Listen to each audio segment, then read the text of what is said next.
यही तो बीजेपी का असल प्रोग्राम है।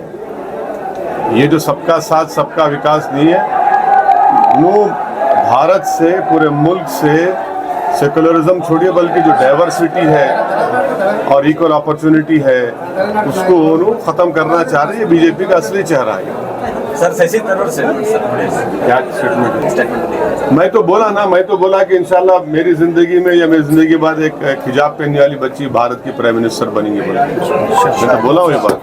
सर कर्नाटक में एमआईएम कितनी मजबूत है? आने वाले एमएलए इलेक्शन को लेकर क्या मनसूबा बन गया? नहीं, इलेक्शन लड़ना एक पॉलिटिकल पार्टी का काम है और हम इलेक्शन लड़ेंगे। जिस तरह आपने यूपी में बहुत ज्यादा सीटें बिठाई थी, कर्नाटक में भी इलेक्शन लड़ना है ना, पॉलिटिकल पार्टी का काम। हम तो कोई एनजीओ नहीं है, हमारा काम इलेक्शन लड़ना है। इलेक्शन लड़ेंगे और उस ताल्लुक से जब फैसला होना है, पर इलेक्शन लड़ेंगे। क्या लड़ेंगे, कितने लड़ेंगे, वो हम सब बैठ के डिस्कस करके बात करके फैसला लेंगे।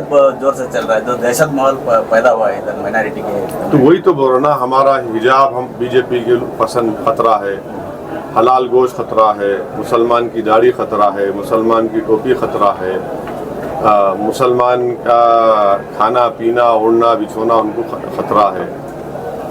तो बीजेपी जो है मुस्लिम आइडेंटिटी के खिलाफ है, तो हर चीज़ के उन्होंने खिलाफ है। मगर देश में, दिल्ली में प्रधानमंत्री बोलते हैं सबका साथ, सबका विकास, सबका विश्वास, वो सब खाली ज़बानी बातें हैं। मगर ये जो ग्राउंड पे हो रहा, ये हो रहा।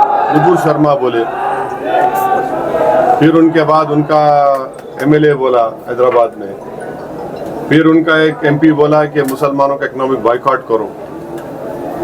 तो ये बीजेपी का असली एजेंडा यही है कि भारत से हमेशा के लिए एक मुस्लिम आइडेंटिटी को, मुसलमान की जो भारत का प्लुरलिज्म है, भारत की जो डाइवर्सिटी है, उसको हमेशा के लिए ख़त्म कर दो। इसीलिए बीजेपी, और बीजेपी क्या है, ये हलाल की बात करके अपने करप्शन को हलाल करती है।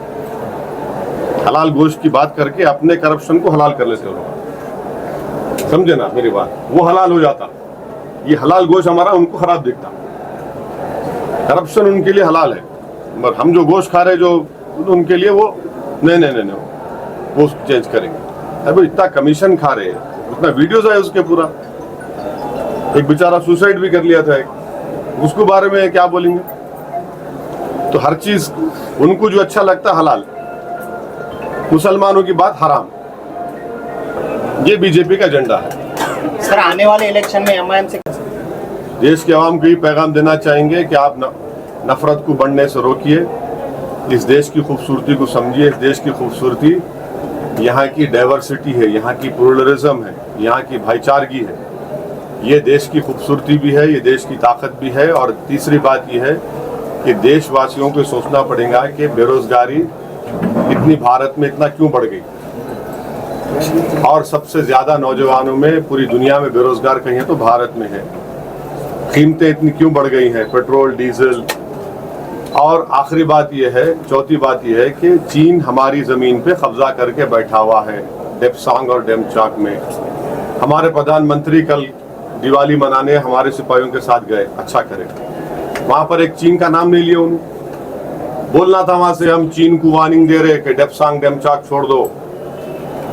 चीन जो है 10 किलोमीटर अंदर आ गया है। हम 5 गांव खो दिए। हमारे जो लोग ग्रेजिंग करते थे, जानवर को ग्रेजिंग राइट्स हम खो दिए। हम प्राइम मिनिस्टर से उम्मीद कर रहे थे कि कल वहां गए, अच्छा काम किए। वहां बोलना था चाइना को, मैं यहाँ से पैगाम दे रहा हूँ चाइना को, नहीं बोले प्राइम मिनिस्टर। क्या वजह नहीं बोलने की सर? अब ये वजह आप पूछना बीजेपी वालों से। उनको दूसरे मुल्क का नाम लेते, चाइना का नाम ही नहीं लेते उन्होंने। जैसा अभी आप इतने नाम पूछे ना, कौन है आपके यहाँ पूछे, हाँ उन्हें पूछो, इतना बोले उनसे पूछना आप लोग कि भाई साहब ये चाइना के बारे में आप कब बोलेंगे?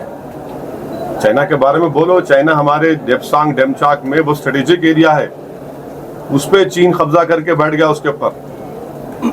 हमारे जो ग्रेजिंग राइट्स थे, वहाँ के जो कॉरपोरेटर है, करगिल का कॉरपोरेटर जो है, लद्दाख के करगिल का, उन्होंने स्टेटमेंट दे रहा कि हम लोग हमारे जानवर को ले जाके ग्रेजिंग करते थे विंटर में, वो हम जा ही नहीं सकते, चीन अलाउ नहीं कर रहा।